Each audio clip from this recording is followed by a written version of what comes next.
Mohon maaf, untuk video sebelumnya, admin tidak menggunakan suara seperti biasa karena admin sedang menyesuaikan diri dengan lingkungan baru. Saat ini admin tidak tinggal di tempat yang sama.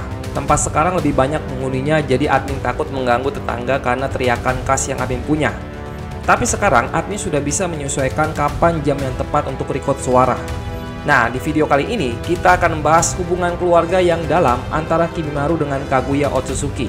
Admin tiba-tiba saja tertarik untuk mengulas kembali sejarah tentang Kimimaro dan klannya, yaitu klan Kaguya. Dulu rasanya Kimimaro adalah objek penelitian Orochimaru yang paling dia banggakan. Karena Orochimaru merasa bahwa dia telah berhasil menemukan entitas dengan kekuatan paling kuat di dunia shinobi di eranya saat itu.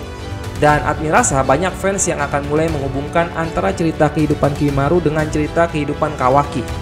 Kawaki itu status keluarganya masih sangat dirahasiakan, sama seperti Code.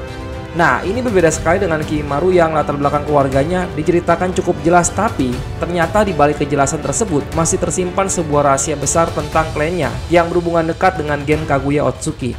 Mari kita putar dulu intronya.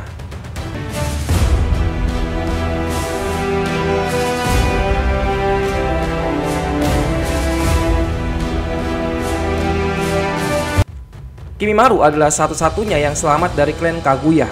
Klan Kaguya adalah klan yang sekarang telah punah, dikenal karena taktik pertempurannya yang biadab dan nilai-nilai sejarah kuno, dan sebagai satu-satunya keturunan Kaguya Otsutsuki yang paling kental kemiripan fisiknya.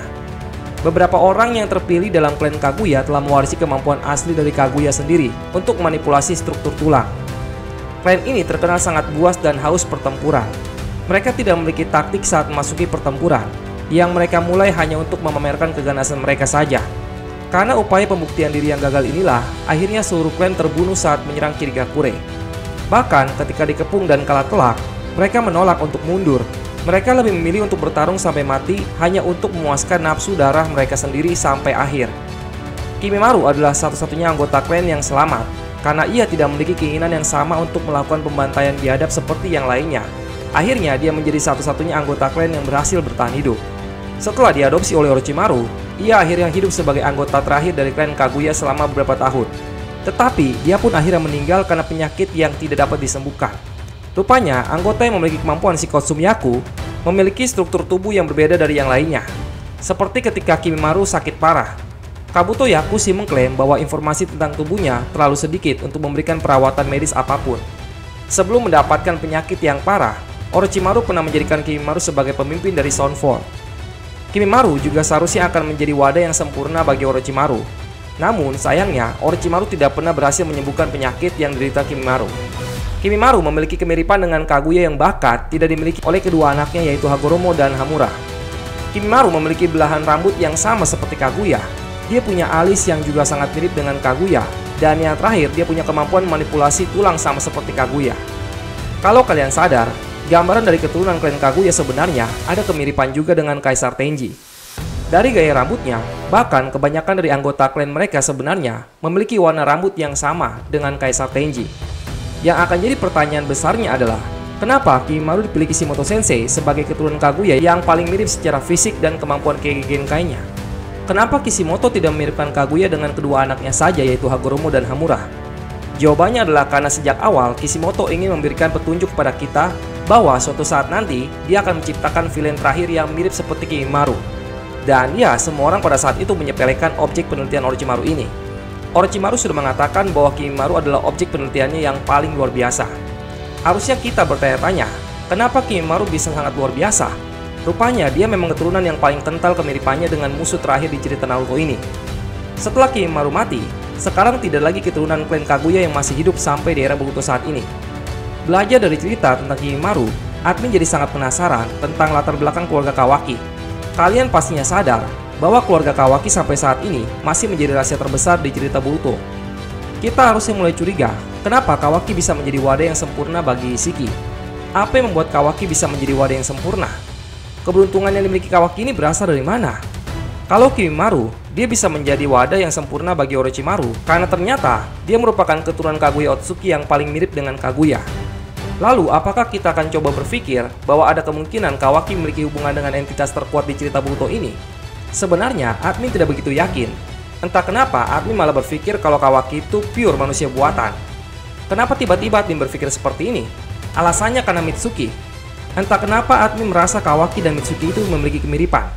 Mereka berdua sangat menjaga seseorang yang paling mereka sayangi. Mitsuki sangat menyayangi Boruto, sementara Kawaki sangat menyayangi Naruto. Admin cukup curiga kalau Kawaki itu sebenarnya sudah dirancang oleh Amado untuk mengikuti Naruto Uzumaki. Amado berpikir bahwa Naruto pantas untuk dijadikan matahari Kawaki. Bukan karena Amado ingin Kawaki bisa menjadi seperti Naruto, tapi Amado ingin Kawaki mendapatkan sosok karakter yang sangat baik hati, yang mau menerima dirinya apa adanya. Ketika sosok tersebut berada dalam ancaman, Amado ingin melihat seberapa jauh Kawaki akan berkembang dari rasa ketakutannya akan kehilangan Naruto. Entah kenapa analisa seperti ini menurut admin adalah yang paling masuk akal untuk saat ini. Karena agak mencurigakan jika latar belakang keluarga Kawaki sangat dirahasiakan. Ditambah lagi, beberapa petunjuk sudah pernah diberitahukan kepada kita. Salah satunya adalah darah yang ditemukan oleh Delta. Kenapa Delta harus mencari wadah Isshiki dengan mengetahui kandungan darah dari tiap individu yang ada di desa Kawaki? Kenapa tidak langsung saja dipilih secara random? Nah, bisa saja hal itu agar Amado bisa dengan mudah menemukan manusia buatan yang sudah pernah dititipkan di desa tersebut. Mungkin ayah Kawaki yang kita lihat di anime maupun di manga itu bukanlah ayah Kawaki yang asli. Atau bahkan mungkin ayah Kawaki itu juga merupakan manusia buatan. Ya, semuanya tidak ada yang tahu. Amado mungkin hanya menitipkan Kawaki pada orang tersebut agar Kawaki merasa bahwa dia adalah manusia normal pada umumnya yang mempunyai keluarga. Karena tema cerita Boruto ini kurang lebih adalah tentang kemajuan teknologi, admin rasa admin tidak boleh mengabaikan perkembangan cerita yang disebabkan oleh manusia buatan. Kalau menurut kalian bagaimana? Apakah analisa ini masuk akal? Jika kalian punya pendapat lain yang lebih menarik, silahkan tulis pendapat kalian di bawah kolom komentar. Tidak terasa 2 hari lagi, kita akan segera mendapatkan bocoran satu panel manga Boruto to Blue Vortex chapter 25 di website resmi Naruto. Seperti biasa, sebelum bocorannya keluar, admin akan buat prediksi untuk cerita chapter 25 nanti. Untuk itu, konten di video selanjutnya akan berhubungan dengan prediksi cerita chapter selanjutnya. Admin cukup penasaran, apakah kita akan benar-benar diperlihatkan proses pengembalian Moegi, atau kita akan secara tiba-tiba melihat Moegi sudah berhasil diselamatkan begitu saja, tanpa memperlihatkan proses penyelamatannya. Kalau memang ceritanya ingin dipercepat, maka kita kemungkinan besar hanya akan melihat adegan Moegi dan Shinki yang sudah diselamatkan. Setelah itu, kita akan mendapatkan informasi apa yang dirasakan oleh Moegi dan Shinki ketika mereka terjebak dalam pohon Shinju tersebut. Meski kita sudah tahu chapter selanjutnya pasti hanya kebanyakan perbincangan, tapi admin tetap penasaran bagaimana Mikio dan Kishimoto membuat perbincangan itu menjadi awal yang seru untuk arc selanjutnya. Untuk membahas tentang video perdebatan kita mengenai karakter-karakter di cerita Naruto Boruto, admin akan lanjutkan kembali setelah membahas bocoran chapter terbaru manga Boruto. Terima kasih banyak untuk kalian semua yang sudah menonton videonya sampai habis. Jangan lupa dukung terus manga Boruto to Blue Vortex dengan baca manganya melalui website atau aplikasi Manga Plus. Sampai jumpa lagi di video selanjutnya.